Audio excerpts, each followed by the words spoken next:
తర్వాత కూడా పాకిస్తాన్ పశ్చాత్తాపపడకుండా కవ్వింపు చర్యలకు పాల్పడుతున్న సంబంధంలో భారత ప్రభుత్వం గట్టిగా వ్యవహరించి నిన్న జరిపిన దాడులను దానికి పాత్ర పోషించినటువంటి త్రివిధ దళాలకు సంబంధించిన వాళ్ళందరినీ కూడా శుభాభినందన తెలియజేస్తా ఉన్నాం.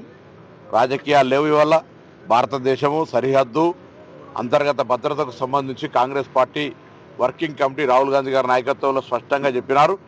భారత ప్రభుత్వ చర్యలకు మేము మద్దతునిస్తామని చెప్పి దేశ ప్రజలందరూ కూడా కోరుకుంటున్నారు. అంతర్గతంగా భద్రతంగా ఉండాలి, సరిహద్దుకు సంబంధించి ఎక్కడ కూడా తల ఒగ్గకుండా దయాదు దేశాలు ఎవరు వచ్చినా సరైన బుద్ధి చెప్పే విధంగా వ్యవహారం కఠిన నిర్ణయాలు తీసుకోవాలని కోరుతాను.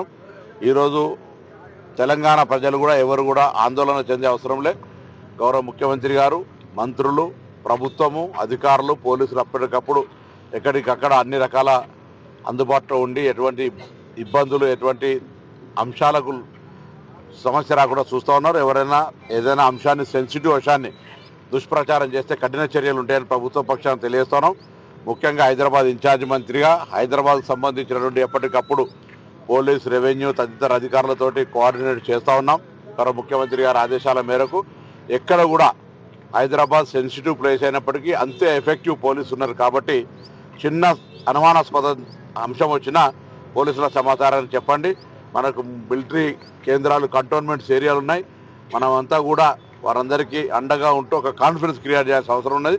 కాబట్టి ఆ విధంగా ముందుకు పోవాలని సందర్భంగా కోరుతూ ఈరోజు నా జన్మదిన సందర్భంగా హుస్నాబాద్ సంబంధించిన అందరూ కూడా నన్ను అభినందించి ఆశీర్వదించి నన్ను ఇంకా ఈ నియోజకవర్గంలో నన్ను ఆశీర్వదించి గెలిపించిన వాళ్ళందరూ కూడా నాకు ఒక ఆశీర్వచనం ఈరోజు ఇవ్వడం జరిగింది.